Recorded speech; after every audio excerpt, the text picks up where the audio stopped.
সরকার যদি নিজের জায়গা ঠিক না রাখতে পারে তাহলে এখন প্রশ্ন উঠছে, অনেকে প্রশ্ন করছেন যে নিজের ঘর আগুন দিয়ে জ্বালিয়ে দিয়েছে সরকার, রাষ্ট্র কিভাবে পরিচালনা করবে? কি বলবেন আপনি? স্বরাষ্ট্র মন্ত্রণালয়ের দায়িত্ব। আর স্বরাষ্ট্র মন্ত্রণালয়ের যে বিভিন্ন ইন্টেলিজেন্ট ব্রাঞ্চ গুলো আছে, সেই ইন্টেলিজেন্ট ব্রাঞ্চ গুলোর দায়িত্ব এবং ব্যর্থতা সাবেক 16 বছরের পরিচালিত রাষ্ট্রের কর্মকর্তারা এখনো আছে, এখনো জড়িত, এবং এই জড়িত থাকার কারণে আজকে আমাদের মহামূল্যবান পবিত্র একটি জায়গা, সচিবালয়ের মতো গুরুত্বপূর্ণ জায়গায় আজকে এই দুর্ঘটনাটা ঘটিয়েছে। আপনি যেটি বলছেন পরিকল্পিত যারা করেছে, আপনি যাদের কথাই বলছেন, তারা কি সরকারের থেকেও, আইন শৃঙ্খলা বাহিনীর থেকেও বেশি আসলে পরিকল্পিতভাবে কাজগুলো করছে? তারা কি সরকারের থেকেও বেশি শক্তিশালী, সরকারের থেকেও বেশি স্মার্ট? এই ধরনের কিছু দুর্বৃত্ত অথবা যারা ভিন্ন ধরনের পরিকল্পনা নিয়ে আসলে আছেন, তারা এদিক দিয়ে ঘোরাঘুরি করছেন, এই ধরনের বিষয়টা কি আসলে গোয়েন্দা সংস্থারা জানতেন না? অথবা সরকার কি সরল মনে বিশ্বাস করে আসলে সব এভাবে রেখে দিয়েছিলেন? তাদের কি এই জায়গাগুলোতে নিরাপত্তা নিশ্চিত করা জরুরি ছিল না? তো তাহলে সরকার সেটা কেন করলো না? সরকার সেটি কেন করলো না? সরকার দায়িত্ব নিয়েছে সামান্য 2-3 মাস, তিন না, মাস বা 4 4 মাসের মাস উপর মতো, হয়ে গেছে। চার জি, মাস আব্দুল চার কাদের মাসের জিলানী। উপর জি, হয়ে গেছে। জি। তো সরকার দায়িত্ব নেওয়ার পর থেকে বর্তমান অন্তর্বর্তীকালীন সরকার যতটুকু করছে দেখেন, যেখানে 300 এমপি, নির্বাচিত এমপি মহিলা সংরক্ষিত দিয়ে 350, যেখানে 65-67 জন হয় হলো মন্ত্রী, এই মন্ত্রীর প্রতিমন্ত্রী থাকে।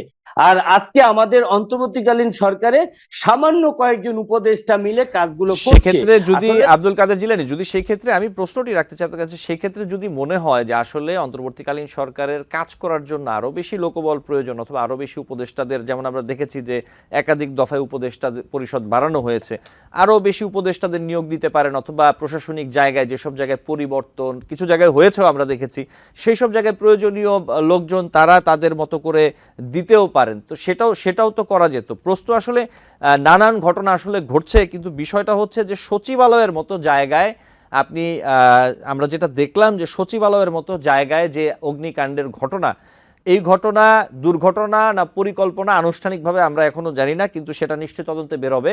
বিষয় সেটা না, বিষয় এই ঘটনা কিভাবে ঘটলো অথবা ঘটতে দেয়া অথবা হওয়ার যে বিষয়টি, এই বিষয়টি আসলে খুবই অনাকাঙ্ক্ষিত এবং মেনে নেওয়া খুব কঠিন।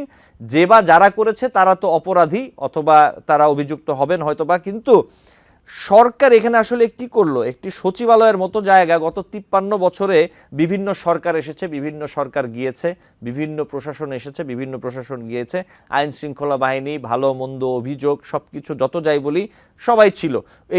এবং বিগত সরকারগুলোর সময় বিরোধী দল ছিল, প্রতিপক্ষ ছিল, ভালো মন্দ মিলিয়ে লোকজন ছিল, সবকিছুই ছিল, ষড়যন্ত্র যেগুলো আমরা এখন বলছি সেগুলোও ছিল। কিন্তু এইটা তো সিকিউরিটি দিবে গভর্নমেন্ট, সচিবালয়। সরকার যদি নিজের জায়গা ঠিক না রাখতে পারে তাহলে এখন প্রশ্ন উঠছে, অনেকে প্রশ্ন করছেন যে নিজের ঘর আগুন দিয়ে জ্বালিয়ে দিয়েছে সরকার, রাষ্ট্র কিভাবে পরিচালনা করবে? কি বলবেন আপনি? এই জায়গায় আমি বলতে চাই, সেটি হলো কি, সরকার নিজে কখনোই এই নিজের ঘরকে আগুন লাগিয়ে দিয়েছে বর্তমান যে সরকার, অন্তর্বর্তীকালীন সরকার, উপদেষ্টা মহোদয়রা কখনোই আগুন লাগিয়ে দেয়নি। এটা যারা বলবে তারা বোকার স্বর্গে বাস করছে। না, না, আমি এটা সেটি যারা বলছি না বলবে, আব্দুল কাদের জিলানী। আমি হ্যাঁ, যেটি প্রশ্ন করেছি যে প্রশ্ন উঠছে যে সরকার সচিবালয়ের মতো জায়গা, যেখানে যেটার নিরাপত্তা তারা দিতে পারলেন না তাদের নিজেদের জায়গা, অথবা সরকারি দপ্তর আমরা যদি বলি, হ্যাঁ, মন্ত্রণালয়ের জায়গা, সেই জায়গায় নিরাপত্তা, নিজেদের নিরাপত্তা দিতে পারলেন না, তারা রাষ্ট্রের মানুষের নিরাপত্তা কিভাবে নিশ্চিত করবেন? প্রশ্ন এটি। প্রশ্ন এটি, অবশ্যই রাষ্ট্রের নিরাপত্তা এই উপদেষ্টা মহোদয়রাই দিবেন, এবং সেটি সময় লাগবে। আমি বারবার বলেছি সেটি সময় লাগবে, কিন্তু এখন আসার পরে সরকারের যে উপদেষ্টার ব্যর্থতা বা প্রশাসনের ব্যর্থতা, এটা অকপটে স্বীকার করতে হবে।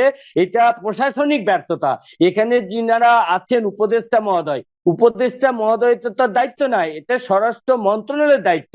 আর স্বরাষ্ট্র মন্ত্রণালয়ের যে বিভিন্ন ইন্টেলিজেন্ট ব্রাঞ্চ গুলো আছে, সেই ইন্টেলিজেন্ট ব্রাঞ্চ গুলোর দায়িত্ব এবং ব্যর্থতা, এবং সেই ব্যর্থতার ক্ষেত্রে এখানে প্রমাণিত হয় বা উদীয়ন হয়, সেটি হলো কি, অবশ্যই সেখানে সাবেক 16 বছরের পরিচালিত রাষ্ট্রের কর্মকর্তারা এখনো আছে, এখনো জড়িত, এবং এই জড়িত থাকার কারণে আজকে আমাদের মহামূল্যবান পবিত্র একটি জায়গা, সচিবালয়ের মতো গুরুত্বপূর্ণ জায়গায় আজকে এই দুর্ঘটনাটা ঘটিয়েছে। তারা পরিকল্পিতভাবে ঘটিয়েছে। এটা আমাদের বাংলাদেশের যারা জনগণ আছে, সচেতন জনগণ আছে, তারা বুঝতে পারবেন। কেন জি, বুঝতে পারবেন? আব্দুল কাদের জিলানী, আপনার কথা প্রসঙ্গে আমি একটু প্রশ্ন রাখি আপনার কাছে। আপনার কথা প্রসঙ্গে আপনি যেটি বলছেন পরিকল্পিত যারা করেছে, আপনি যাদের কথাই বলছেন, তারা কি সরকারের থেকেও, আইন শৃঙ্খলা বাহিনীর থেকেও বেশি আসলে পরিকল্পিতভাবে কাজগুলো করছে? তারা কি সরকারের থেকেও বেশি শক্তিশালী, সরকারের থেকেও বেশি স্মার্ট? সরকারের এত হাতিয়ার থাকার পরেও, এত অঙ্গ সংগঠন, এত কিছু থাকার পরেও, সরকারের হাতে সবকিছু আছে, তারপরেও কি তারা এগুলো যে করতে পারছে? আপনি যেমনটা বলছেন তারা যে করছে অথবা করার চেষ্টা করছে, তারা তাহলে এতটাই শক্তিশালী, তাদের সাথে পেরে উঠছে না সরকার?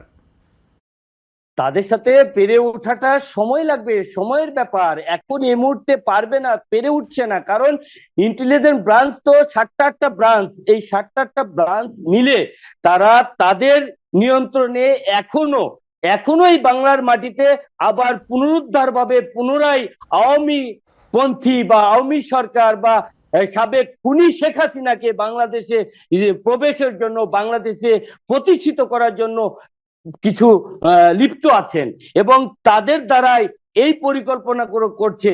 আমি বারবার একটি কথা বলেছি, আমাদের ছোট্ট একটি বডি, এই উপদেষ্টা মহোদয় ছোট্ট একটি বডি নিয়েই তারা রাষ্ট্র পরিচালনা করছে। হ্যাঁ, এই রাষ্ট্র পরিচালনা করতে গেলে তাদেরকে যেমন সংস্কার, তাদেরকে যেমন নতুন ভাবে সুযোগ দিয়ে তাদেরকেও সুযোগ দিতে হবে, নতুন ভাবে লোক, বড় বড় অফিসার, বড় বড় লেভেলের যারা পুরা 8টি বা 7টি ইন্টেলিজেন্ট ব্রাঞ্চের যেসব কর্মকর্তা, ফ্রেশ কর্মকর্তা, তাদেরকে নিয়ে আসতে হবে। নিয়ে আসার পরে আমাদের আব্দুল কাদের জিলানী, কেন নিয়ে আসছে না অন্তর্বর্তী সরকার? আপনি যেগুলো বলছেন, আপনি আপনার প্রশ্ন থেকে কেন আসলে অন্তর্বর্তী সরকার তাহলে এই পরিবর্তনগুলো আনছে না? তারা যদি জানেন, বোঝেন, আপনি যেমনটা বলছেন আপনিও বুঝতে পারছেন, সরকার নিশ্চয়ই বুঝতে পারছে, তারা কেন করছেন না? তারা কেন করছেন না, তাহলে প্রশ্ন আবার অন্যদিকে যাবে। আমি বলি, আসলে যেসব ইন্টেলিজেন্ট ব্রাঞ্চে যেসব ঊর্ধ্বতনেরা আছেন বা যেসব কর্মকর্তা আছেন, দায়িত্বরত আছেন, আসলে তারা তো তাদের বিভিন্ন কৌশল, আইনি দিক দিয়ে তারা বিভিন্নভাবে প্রশিক্ষণ দিয়ে লেখাপড়া করে তারা আজকে ইন্টেলিজেন্স ব্রাঞ্চ হয়েছে বা রাষ্ট্রের স্বরাষ্ট্র দায়িত্ব আছে। আর বর্তমানে যারা আছেন, তারা উপদেষ্টাগণ যারা আছেন, আসলে তাদের, আমি এই মানে অন্য প্রসঙ্গে যাব। আব্দুল কাদের জিলানী, আমি আরেকটি বিষয় আপনাকে একটু বলি। যে ঘটনা ঘটেছে তা তো ঘটেছেই, এবং সার্জিস আলমও যেমনটা বলেছেন সেখানে আপনি নিশ্চয়ই, আমি অনুষ্ঠানের শুরুতে যেমনটা বলছিলাম, আপনি তথ্যটি পেয়েছেন যে সচিবালয়ের ভবনের 8 কি 9 তলায় একটি কুকুরের মরদেহ পাওয়া গেছে। সচিবালয়ের 8 তলার উপরে কুকুর ওঠে কিভাবে, আব্দুল কাদের জিলানী? কুকুর যে উঠেছে, এটি তো অবশ্যই আমরা সবাই দেখেছি বা জেনেছি। কুকুর পুড়িয়েছে, জার্জিস আলমও বলেছে। আসলে কুকুর ওখানে থাকাতে এটি মনে হয় আমার আরেকটি উদীয়মান, যেমন আমি বলি, চোর যখন চুরি করে একটি প্রমাণ রেখে যায়, ডাকাত যখন একজনকে খুন করে প্রশ্নটা সেটা না আব্দুল কাদের জিলানী। আমি আমি আমি নিশ্চিত নই কয়তলায় অথবা কি বিষয়টা, কিন্তু আমার কথা হলো, যদি বাহিরে থাকলে এক কথা, কিন্তু যদি ভবনের ভেতরে, সম্ভবত 8 তলাতে, 8 তলায় যদি সচিবালয়ের ভবনের 8 তলায় রাতের বেলা একটি কুকুর যে বসে আছে, সচিবালয়ের সিকিউরিটি নেই, সচিবালয়ের গেট নেই, এগুলো কি তালাবদ্ধ করা হয় না, সিসি ক্যামেরা নেই, রাউন্ড আপ চেক আপ হয় না, তো একটি কুকুর যায় 8 তলায়, এটা কিভাবে বসে থাকে আমাকে একটু বলবেন? সবকিছু বাদ দিলাম। জি, আব্দুল কাদের জিলানী। একটি কুকুর মানে সচিবালয়ে যে কিভাবে ওঠে, এটি যখন আমি নিউজের মাধ্যমে জেনেছি বা শুনেছি, এটি আসলে আমার বোধগম্য নয়। যেখানে জনগণ ঢুকতে অনেক বাধা, অনেক পরিচয়পত্র দেখে ওখানে ঢুকতে হয়, সেখানে একটা কুকুর যখন ঢুকেছে, নিশ্চয় বুঝতে হবে এখানে কোনো না কোনো প্রশাসনিক গাফলতি আছে এবং এই দায়িত্বহীনতার পরিচয় দিয়েছে। একটি কুকুর যখন 8 তলায় উঠতে পারে, আমার তো মনে হয় ওই কুকুরই একজন সাক্ষী হিসেবে থেকে যাবে। কুকুরের সঙ্গে মানুষ নামে যে মানুষ নামে যে কুকুরগুলো গিয়েছে, এই কুকুরের সাথে আমি উদাহরণ দিয়ে বলবো, যখন একটি কুকুর পাওয়া গিয়েছে, এই কুকুরের সাথে অন্য কুকুরগুলো ষড়যন্ত্রমূলক আগুন লাগিয়ে দিয়ে আমাদের নথিগুলো, আজকে দেশের সম্পদগুলো পুড়িয়ে ছাই করে দিয়েছে। নিউ ইয়র্ক থেকে সম্প্রচারিত TVN 24 টেলিভিশন, বিশ্বজুড়ে বাঙালির কণ্ঠস্বর।